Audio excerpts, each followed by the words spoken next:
कि बिना रोवले हम सोई ऐसन रात नइखे। कि बिना रोवले हम सोई ऐसन रात नइखे। कि पहले जैसे राहत रहनी अब हालात नइखे।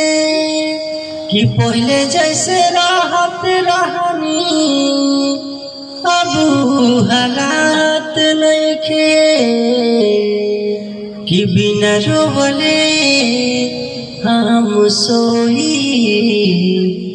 ऐसन रात नइखे। कि बिना रोवले हम सोई ऐसन रात नइखे।